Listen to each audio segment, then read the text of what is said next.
दर्शकों, अब यहाँ पर यह सवाल खड़ा होता है कि जब वेदों में राम नाम का जिक्र नहीं है तो फिर ऋषि वशिष्ठ जी ने राजा दशरथ के पुत्र का नाम राम क्यों रखा। दर्शकों, इसका उत्तर संत रामपाल जी महाराज ने अपने सत्संग प्रवचनों में इस प्रकार बताया है कि कबीर परमात्मा चारों युगों में आते हैं और अपना यथार्थ ज्ञान ऊंची ऊंची आवाज में बोल बोल कर सुनाते हैं। सूक्ष्म वेद में वाणी है कि सतयुग में सत सुकृत कह डेरा, त्रेता नाम मुनीन्द्र मेरा, द्वापर में करुणामय कहाया, कलयुग नाम कबीर धराया। दर्शकों, जो ज्ञान कबीर परमात्मा ने कला युग में आज से 600 वर्ष पहले बोलकर सुनाया था, यही ज्ञान उन्होंने सतयुग, त्रेता युग और द्वापर युग में मनु जी, वशिष्ठ जी और अन्य ऋषियों को भी सुनाया था। भाषा चाहे संस्कृत हो या स्थानीय, लेकिन वाणियां यही होती थी।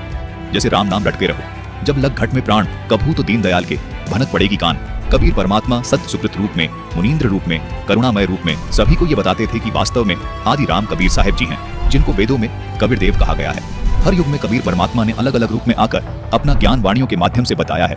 वास्तविक राम का भेद उजागर किया है। ऋषियों ने राम नाम की महिमा को तो खूब सुना, लेकिन विश्वास नहीं किया कि आदि राम कबीर देव है। मनु और ऋषि वशिष्ठ जी को भी परमात्मा कबीर जी ने आदि राम का भेद बताया था। उन्होंने केवल राम नाम की महिमा सुनी और इस पर विश्वास नहीं किया कि आदि राम कबीर जी ही है। आपको प्रमाण के लिए सूक्ष्म वेद से वो वाणियां दिखाते हैं जो कबीर परमात्मा ने चारों युगों में प्रकट होकर ऊंचे ऊंचे स्वर में बोल बोल कर सुनाई है। राग बिलावल अध्याय शब्द नंबर 21। अभिगत राम कबीर है, चकवय अविनाशी, ब्रह्मा विष्णु वजीर हैं, शिव करत खवासी, इंद्र कोटि अनंत हैं, जाकय प्रतिहारा, वरुण कुबेर धर्मराय ठाड़े दरबारा, 33 कोटि देवता, ऋषि सहंस 88, वैष्णव कोटि अनंत हैं, गुण गावें राशि, 9 योगेश्वर नाद भरें, सुर पूरें संखा, सनकादिक संगीत हैं, अविचल गढ़बंका, शेष, गणेश, सरस्वती और लक्ष्मी राजय, सावित्री गौरा रटय, गण संख विराजय, अनंत कोटि मुनि साध हैं, गण गंधर्व ज्ञानी, अर्पय पिंड रूप्राण को, जहां संखों दानी, सावंत शूर अनंत हैं, कुछ गिनती नहीं, जति सती और शीलवंत, लीला गुण गाही, चंद्र सूर विनती करें, तारा गण गाढ़े, 5 तत्व हाजिर खड़े, हुक्मी दर ठाड़े, तीर्थ कोटि अनंत हैं और नदी विहंगा, 18 भार तोकू रटे,